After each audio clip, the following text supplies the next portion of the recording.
ভগবদ্গীতার একেবারে শেষ অধ্যায় মোক্ষযোগে আমাদের আজকের আলোচনা। আমাদের হাতে রয়েছে এ অধ্যায়ের কিছু নির্বাচিত শ্লোক আর তার ভাবার্থ।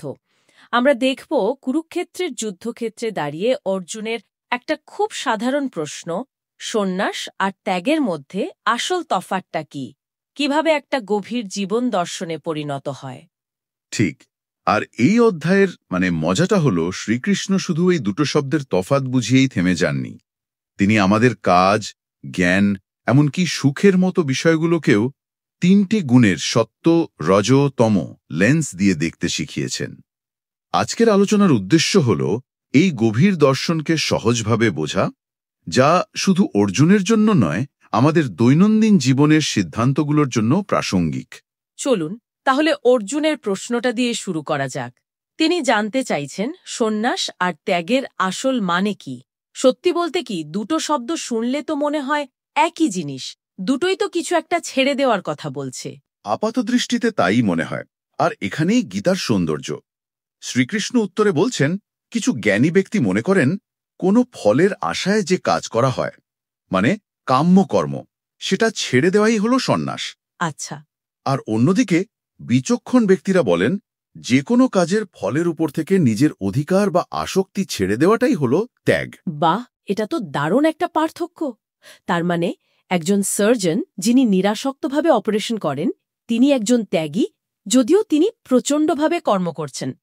কিন্তু একজন মানুষ যিনি হয়তো রাগের বশে চাকরি ছেড়ে দিলেন, তিনি সন্ন্যাসের একটা ভুল ধারণা প্রয়োগ করছেন। আপনি একেবারে মূল জায়গাটা ধরেছেন। ত্যাগ হলো একটা মানসিক অবস্থা, যা যে কোনো কাজের সঙ্গে যুক্ত হতে পারে।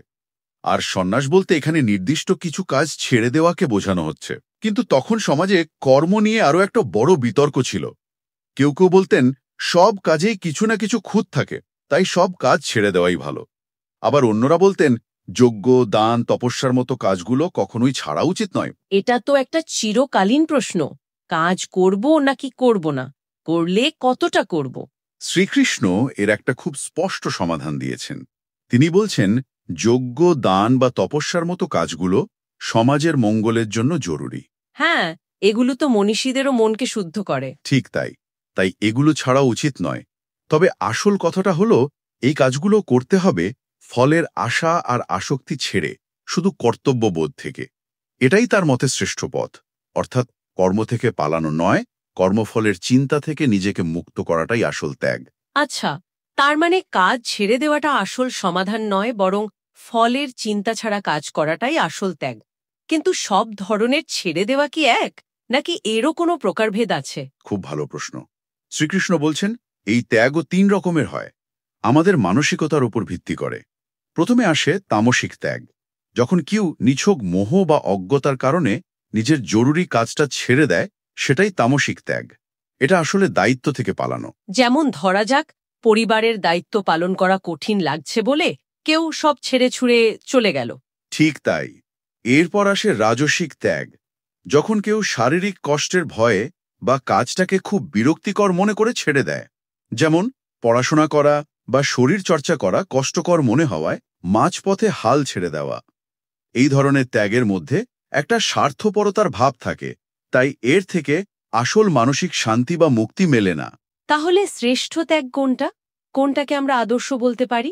সেটাই হলো সাত্ত্বিক ত্যাগ, যখন কেউ ফলের আশা বা আসক্তি পুরোপুরি ছেড়ে দিয়ে শুধু এটা আমার কর্তব্য এই ভেবে নিজের স্বাভাবিক কাজটা করে যান, সেটাই সাত্ত্বিক ত্যাগ।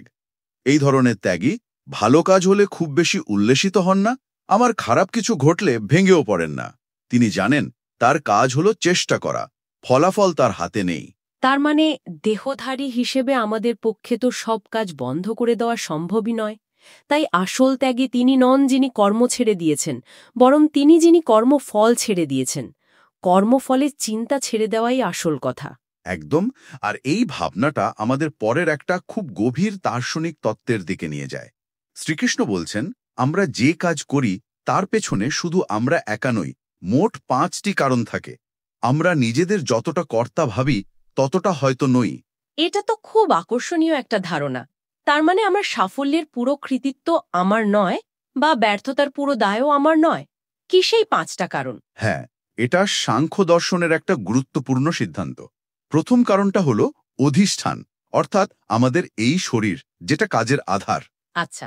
দ্বিতীয় হলো কর্তা, মানে আমাদের আমি বোধ বা অহংকার। তৃতীয় হলো করণ, অর্থাৎ আমাদের ইন্দ্রিয়গুলো। চতুর্থ হলো বিবিধ চেষ্টা, মানে আমাদের নানান রকম প্রচেষ্টা। আর পঞ্চম কারণটা হলো দৈব। মানে ভাগ্য বা প্রকৃতির নিয়ম, যা আমাদের নিয়ন্ত্রণের বাইরে। ঠিক তাই। তাহলে এর আসল ব্যাপারটা হলো এটা আমাদের অহংকারকে ভেঙে দেওয়ার একটা ফর্মুলা। যখনই আমরা কোনো সাফল্যের জন্য পুরো কৃতিত্ব নিতে যাই বা ব্যর্থতার জন্য পুরোপুরি ভেঙে পড়ি, এই 5টি কারণ আমাদের মনে করিয়ে দেয় যে আমাদের চেষ্টাটা ছবির একটা অংশ মাত্র। এটা তো মানসিক চাপ কমানোর একটা দারুণ উপায়। ঠিক ধরেছেন। আর যে ব্যক্তি এই 5টি কারণকে না দেখে শুধু নিজেকেই সবকিছুর কর্তা ভাবে, তাকে শ্রীকৃষ্ণ দুর্মতি বা অবোঝ বলছেন। কারণ সে নিজের অহংকারের বশে প্রকৃতির বৃহত্তর খেলাটাকে দেখতে পায় না। কিন্তু এর পরের শ্লোকের ধারণাটা তো বেশ আলোড়নকারী।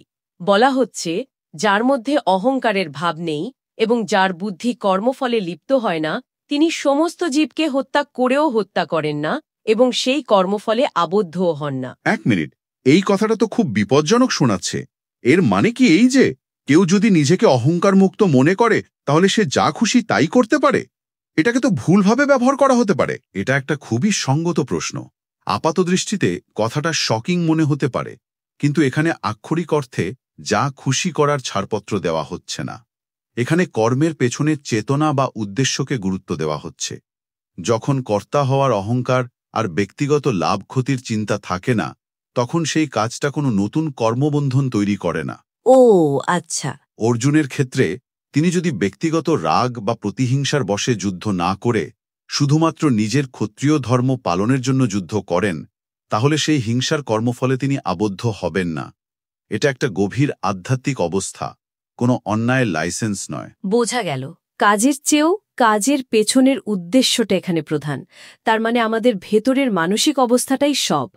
আমার মনে হয় ঠিক এই কারণেই শ্রীকৃষ্ণ এরপর জ্ঞান, কর্ম, কর্তা এবং সুখের মতো বিষয়গুলোকেও ওই 3টে গুণের সত্ত্ব, রজ, তম নিরিখে বিশ্লেষণ করেছেন। এটা যেন নিজেদের মনকে চেনার একটা ম্যাপ। মধ্যে এক অবিভক্ত সত্তাকে দেখতে পায়। রাজসিক জ্ঞানে আমরা প্রত্যেককে আলাদা আর ভিন্ন দেখি, আর তামাসিক জ্ঞান হলো খুব সীমিত, যা একটা ছোট জিনিসকে আঁকড়ে ধরে সেটাকেই পুরো সত্যি বলে মনে করে। কাজের ক্ষেত্রেও তো একই রকম বিভাজন। আমরা যা করি তার পেছনেও এই 3টে গুণের প্রভাব থাকে। হ্যাঁ, সাত্ত্বিক কর্ম হলো আসক্তিহীনভাবে কর্তব্যবোধে করা কাজ। রাজসিক কর্ম হলো প্রচুর পরিশ্রম করে নাম যশের আশায় করা কাজ। আর তামাসিক কর্ম হলো ভবিষ্যৎ না ভেবে, নিজের ক্ষমতার কথা চিন্তা না করে নিছক মোহের বশে কোনো কাজ শুরু করে দেওয়া। আর কর্তা বা যে কাজটা করছে, এই 3 ধরনের কর্তার কথা শুনে তো মনে হচ্ছে আমরা সবাই কম বেশি এদের মিশ্রণ। কোনোদিন হয়তো আমরা সাত্ত্বিক, কিন্তু ডেডলাইনের চাপে পড়লে একেবারে রাজসিক হয়ে উঠি। আর রবিবারের দুপুরে হয়তো পুরোটাই তামাসিক। ঠিক তাই। সাত্ত্বিক কর্তা আসক্তি আর অহংকার ছাড়া কাজ করেন, সাফল্য বা ব্যর্থতায় শান্ত থাকেন। রাজসিক কর্তা খুব উচ্চাকাঙ্ক্ষী, ঈর্ষাপরায়ণ এবং সামান্য সাফল্য বা ব্যর্থতায় খুব বেশি আনন্দ বা দুঃখ পান। আর তামসিক কর্তা হলেন অলস, কাজ ফেলে রাখেন, হতাশায় ভোগেন। সুখের ব্যাখ্যাটাও তো খুব বাস্তব। আমরা প্রায়ই জীবনে এটা অনুভব করি। অবশ্যই, সাত্ত্বিক সুখ অনেকটা জিমে যাওয়ার মতো। করার সময় কষ্ট হয়, কিন্তু পরে যে মানসিক এবং শারীরিক তৃপ্তি পাওয়া যায়, সেটাই আসল পুরস্কার। আর রাজসিক সুখ? রাজসিক সুখ হলো অনেকক্ষণ ধরে সোশ্যাল মিডিয়া স্ক্রোল করার মতো। শুরুতে খুব ভালো লাগে, কিন্তু শেষে ক্লান্তি আর শূন্যতা ছড়া কিছুই পাওয়া যায় না। আর তামসিক সুখ হলো আলস্য বা ঘুম থেকে পাওয়া মোহ, যা শুরুতেও আনন্দহীন, শেষেও তাই। এই সমস্ত গভীর মনস্তাত্ত্বিক বিশ্লেষণের পর শ্রীকৃষ্ণ আবার বিষয়টাকে বাস্তব জীবনে ফিরিয়ে আনছেন স্বধর্ম বা নিজের কর্তব্যের ধারণার মাধ্যমে। ওই বিখ্যাত কথাটা তো এখানেই বলা, নিজের কাজ যতই ত্রুটিপূর্ণ হোক না কেন, অন্যের নিখুঁত কাজের চেয়ে সেটাই শ্রেয়। এর আসল গুরুত্বটা কি? এর মূল কথা হল, প্রত্যেকেরই কিছু স্বাভাবিক প্রবণতা বা গুণ থাকে। শ্রীকৃষ্ণ বলছেন, নিজের স্বভাব অনুযায়ী যে কাজ, তা যতই কঠিন বা দোষযুক্ত হোক, সেটাই করা উচিত। তিনি একটা দারুণ উপমা দিয়ে বলছেন, সব কাজই কোনো না কোনো দোষে ঢাকা থাকে, ঠিক যেমন আগুন ধোঁয়া দিয়ে ঢাকা থাকে। তার মানে কোনো কাজই একবারে নিখুঁত নয়, তাই অন্যের কাজকে সহজ বা ভালো মনে করে নিজের দায়িত্ব থেকে পালানোটা বোকামি।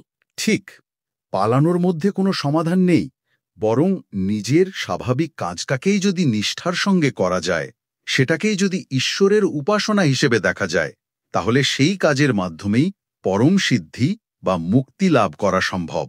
নিজের কাজকেই উপাসনা বানিয়ে তুলতে হবে। এই দীর্ঘ আলোচনার শেষে শ্রীকৃষ্ণ অর্জুনকে তার চূড়ান্ত উপদেশ দিচ্ছেন, কিন্তু তার ঠিক আগে তিনি এমন একটা কথা বলছেন যা অভাবনীয়। এত কিছু বোঝানোর পর তিনি বলছেন, এই সব সম্পূর্ণরূপে বিচার করে তোমার যা ইচ্ছা হয় তাই করো।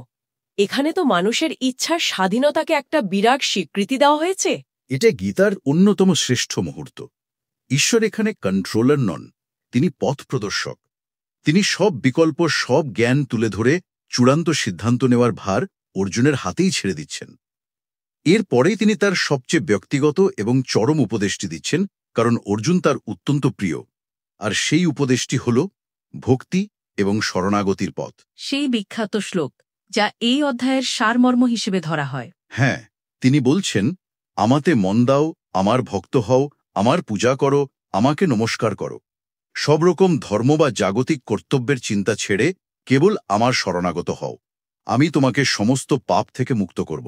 শোক করো না। এখানে ধর্ম বলতে সমস্ত জাগতিক নিয়মকানুনের ঊর্ধ্বে উঠে পরম সত্তার ওপর সম্পূর্ণ নির্ভর করার কথা বলা হয়েছে। এটাই কর্মযোগ আর জ্ঞানযোগের পথ পেরিয়ে ভক্তিযোগে পৌঁছনোর চূড়ান্ত ধাপ। আর এই দীর্ঘ উপদেশের পর অর্জুনের কি কোনো পরিবর্তন হল? তার দ্বিধা কি কাটল? পুরোপুরি। অর্জুন শেষে বলছেন, হে অচ্যুত, আপনার কৃপায় আমার মোহ দূর হয়েছে, আমি আমার স্মৃতি ফিরে পেয়েছি। আমি এখন সন্দেহমুক্ত, আমি আপনার আদেশ পালন করব। এই একটা বাক্যই প্রমাণ করে যে গীতার উদ্দেশ্য সফল, অর্জুনের মনের ভেতরের যুদ্ধটা শেষ হয়েছে। তাহলে দেখা যাচ্ছে আলোচনা শুরু হয়েছিল কাজ ছেড়ে দেওয়ার প্রশ্ন দিয়ে, আর শেষ হল কাজকেই এক উচ্চতর চেতনায় রূপান্তরিত করার দর্শনে। মূল বার্তাটা কর্মহীন হওয়া নয়, বরং কর্মের পেছনের উদ্দেশ্য, অহংকার আর আসক্তিকে বদলে ফেলা। একদম।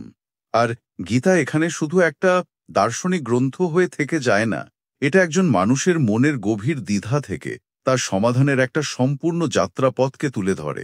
এটা আমাদের নিজেদের কর্তব্য, কাজের পেছনে প্রেরণা এবং জীবনের চূড়ান্ত উদ্দেশ্য নিয়ে নতুন করে ভাবতে শেখায়। এই অধ্যায়ের একেবারে শেষ শ্লোকটা আমাদের জন্য একটা গভীর চিন্তার খোরাক রেখে যায়। সঞ্জয় বলছেন, যেখানে যোগেশ্বর শ্রীকৃষ্ণ অর্থাৎ পরম চেতনা বা জ্ঞান, এবং যেখানে ধনুর্ধর পার্থ অর্থাৎ নিষ্ঠাবান কর্মী বা সাধক, সেখানেই শ্রী, বিজয়, ঐশ্বর্য আর নীতি নিশ্চিতভাবে বর্তমান থাকে। আমাদের ভাবার বিষয় হল, আমাদের নিজেদের জীবনে আমাদের ধনু অর্থাৎ আমাদের কর্তব্য আর দক্ষতাকে আমরা কিভাবে এক উচ্চতর উদ্দেশ্য বা চেতনার সঙ্গে যুক্ত করতে পারি, যাতে আমরাও নিজেদের জীবনে সেই বিজয় আর নীতিকে খুঁজে নিতে পারি।